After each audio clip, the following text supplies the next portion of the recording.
Oke, assalamualaikum warahmatullahi wabarakatuh. Kali ini kita memasuki pembelajaran permainan bola basket, ya.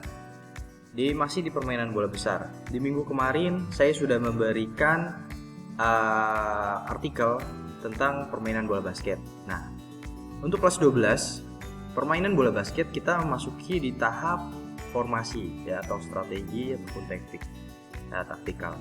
Jadi aktivitas pembelajaran permainan bola basket. Yang pertama kita bahas dulu yaitu formasi permainan bola basket.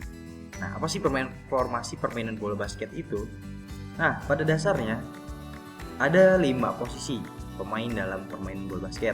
Yang pertama 2 pemain di posisi guard, ya, bodyguard kayak gitu, penjaga. Ya, penjaga belakang atau penjaga pertahanan. Kemudian 2 pemain di posisi forward atau pemain depan, dan 1 pemain di posisi center, ya, atau pemain tengah. Ya, langsung aja. Nah, formasi permainan bola basket. Nah, di sini ada gambar teknisnya seperti apa. Nah, bisa dilihat. Di sini ada forward, ada 2 guard, center, ada 2 guard, ya. Kemudian ada center, pemain tengahnya, dan 2 forward. Nah, bisa dilihat dari masing-masing setiap tim. Ya, ada yang memakai 1 guard, ada yang memakai 2 guard, ada yang memakai 2 forward, dan itu tergantung dengan selera dari pelatihnya. Kemudian pola penyerangan. Nah, dalam permainan bola basket apa sih pola penyerangan itu?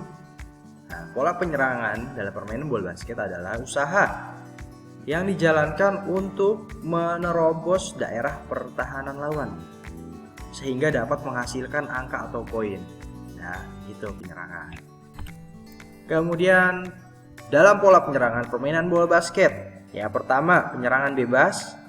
Ya, ada macam-macam tipenya. Penyerangan kilat berpola, penyerangan berpola.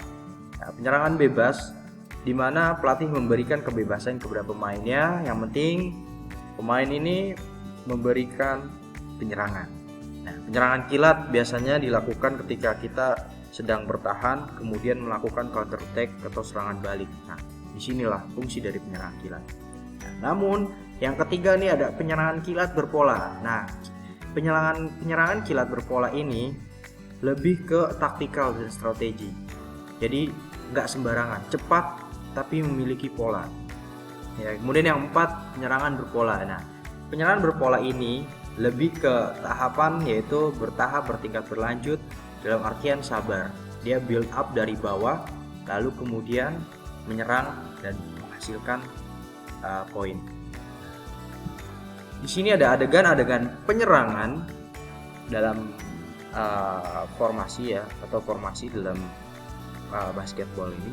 Yang pertama ada adegan 1-3-1, ya, pola diamond.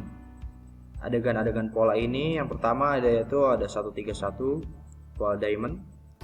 Nah, dengan pola 1-3-1 ini atau pola diamond sangat baik, ya, kelebihannya itu sangat baik untuk penyerangan terhadap pertahanan daerah maupun pertahanan 1 lawan 1. Nah, termasuk efektif nih. Ya, kemudian ada pola 1-2-1 atau pola outman. Ini dapat diterapkan apabila suatu regu tidak mempunyai pemain dengan postur tubuh yang tinggi. Nah, di Indonesia mungkin ini salah satu pola yang tepat karena kita terbatas dengan postur. Beda dengan di Amerika ataupun di Eropa, ya. Di Asia mungkin 1-2-1 termasuk yang efektif, bisa dibilang efektif. Kemudian yang ketiga itu ada pola reverse, yaitu 2-3. Adegan 2-3 ini diperlukan untuk penyerangan terhadap pertahanan 1 lawan 1 atau man-to-man marking. Selain kelincahan, kemahiran dalam memotong dan membayang-bayangi sangat dibutuhkan pada adegan 2-3 ini. Jadi lebih terfokus kepada si lawannya nih. Kita marking 1 lawan 1 nih. kamu pegang ini, dia pegang itu, dan itu nanti diinstruksi oleh pelatih. Nah, namun di sini selain kelincahan, kemahiran memotong dan membayang-bayangi, ya harus juga stamina kuat, ya endurance-nya kuat, kayak gitu. Namun semuanya ini tergantung dengan interaksi pelatih. Pola pertahanan yang ketiga nih, pola pertahanan permainan bola basket. Tadi penyerangan, sekarang pertahanan, ya. Apa sih pertahanan itu? Ya, suatu usaha yang dijalankan oleh tim bertahan dalam rangka menghalau serangan lawan dan mengusahakan tidak kemasukan, ya. Unsur pelaksanaan pola pertahanan permainan bola basket. Yang pertama, sikap jaga, olah kaki untuk menenangkan langkah ketika melakukan pertahanan, dasar-dasar umum dalam penjagaan. Yang keempat, posisi jaga dan pembagian daerah. Yang kelima, pertahanan bersama. Nah, dari kelima ini adalah satu kesatuan yang tidak bisa dipisahkan. Jadi kalau kita mau pertahanan kuat, dari syarat-syarat inilah kita harus dipenuhi. Ya, untuk kalian pemain-pemain basket ataupun tertarik untuk menjadi pelatih basket suatu saat nanti, inilah fundamental salah satu untuk syarat kita membangun tim yang baik dari segi pertahanan. Kemudian yang keempat, dasar-dasar strategi dan taktik permainan bola basket. Ya, strategi penyerangan dan pertahanan. Ya. Di sini ada dasar-dasarnya. Strategi adalah suatu siasat atau penggunaan akal disusun sebelum pertandingan dimulai. Ini strategi. Penyusunan strategi berdasarkan kekuatan dan kelemahan lawan. Jadi kita harus tahu dulu nih, mengenal dulu nih lawan kita siapa besok atau nanti. Kita harus dipersiapkan. Ya, kekuatannya dia apa, kelemahannya apa, itu harus kita kaji dari tim pelatih dan memberikan instruksi kepada pemainnya. Kemudian taktik penyerangan dan pertahanan. Nah, bedanya tadi strategi dan sekarang taktik. Nah, taktik ini adalah suatu siasat atau pola pemikiran tentang kekuatan dan kelemahan lawan. Ya, siasatnya, caranya gimana. Nah, oke. Dan kelemahan lawan serta cara mengatasinya pada saat pertandingan sedang berjalan. Nah, jadi taktik ini lebih cenderung ke prakteknya, implementasinya ketika kita udah tahu nih, kita punya visi. Nah, misinya adalah taktik gitu. Yang kelima, permainan bola basket menggunakan peraturan dimodifikasi. Nah, untuk mencapai suatu strategi dan taktikal yang dituju, tim pelatih nggak bisa langsung tuh. Ya, kita harus dulu menggunakan fundamental game dengan cara small set game dan lainnya yang dimodifikasi peraturannya sehingga capaian untuk mencapai strategi dan taktikal itu tercapai. Seperti itu. Yang keenam, perwasitan dalam permainan bola basket. Nah, kalau klasifikasi menurut Perbasi, yaitu Federasi Bola Basket Persatuan Bola Basket seluruh Indonesia. Ya, yang pertama, wasit anggota itu berada di level C, dan kedua wasit daerah itu berada di B2, ya, tingkat kota, kabupaten. Kemudian wasit wilayah mungkin provinsi itu ada di B1, dan yang keempat wasit nasional itu ada di license A, dan kemudian internasional mungkin ada license Pro-nya, ya. Kemudian perlengkapan wasit ya harus diperhatikan. Yang pertama, fluid, ya ada pasti fluid. Kemudian celana panjang berwarna hitam.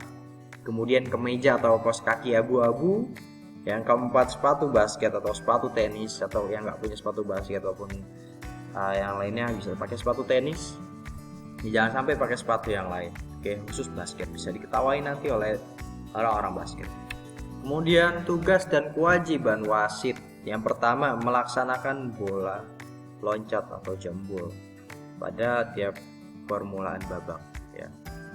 Memeriksa dan mengesahkan semua perlengkapan alat pertandingan termasuk alat-alat bertugas meja. Menetapkan jam permainan yang resmi dan menyesuaikan tanda perwasitan kepada wasit 2 dan petugas meja. Kemudian melarang pemain, ya, menggunakan alat-alat yang mungkin dapat membahayakan pemain lain. Kemudian yang kelima, memeriksa dan mengesahkan angka dalam daftar angka pada tiap akhir suatu babak. Kemudian di sini ada isyarat-isyarat tangan wasit bola basket. Ya, yang saya pahami, ya, karena spesialisasi saya kebetulan bukan di bola basket, tapi saya sedikit memaparkan aja. Yaitu yang pertama, time in, yaitu dengan mengangkat tangan kanan ya, dengan jari-jari terbuka semua, terbuka dan lurus rapat. Kemudian time out wasit, yaitu dengan menunjukkan jari telunjuk yang sebelah kanan dan mengangkat membuka telapak tangan yang sebelah kiri ya, seperti ini. Itu tandanya time out wasit. Beda lagi dengan time out permintaan dari regu, yaitu seperti ini ya. Oke. Kemudian di sini ada beberapa gerakan ya. Di sini saya jadikan tugas kalian untuk mencari ya, isyarat-isyarat seperti ini itu tandanya apa ya, tolong dicari ya. Oke. Kemudian seperti ini di slide 1 dan kedua ini ya, tolong dicari. Yang ketiga ini ya, apa aja artinya, nanti dikumpulkan. Nah, lanjut. Nah, di sini ada isyarat tembakan hukuman 2 kali, tembakan hukuman tinggal 1 kali, tembakan hukuman 1 kali. Ya, bisa dilihat teknis tangannya seperti apa. Oke. Cukup sekian di pertemuan yang ke-8 atau ke-9 ya, di pembelajaran pendidikan olahraga, pendidikan jasmani, olahraga dan kesehatan ya. Di PJJ ini kita lebih cenderung pada teori, dan saya tekankan kepada kalian semua untuk mengikuti pembelajaran meskipun lewat PJJ, dan juga kita sebenarnya seperti mereview saja apa yang kita pelajari seharusnya di lapangan, namun karena PJJ jadi kita review aja teori-teori tentang pendidikan jasmani ini. Nah, oke, jangan lupa kerjain tugasnya dan nanti dikumpulkan di Google Classroom. Oke. Banyak-banyak terima kasih. Semoga kalian selalu diberikan kesehatan, selalu jaga kondisinya ya. Pokoknya kalau keluar pakai masker dan pokoknya tetap taati peraturan protokol kesehatan ya. Dan jangan lupa absensinya dikumpulkan ya di Google Classroom. Oke, wabillahi taufiq wal hidayah. Wassalamualaikum warahmatullahi wabarakatuh. Terima kasih.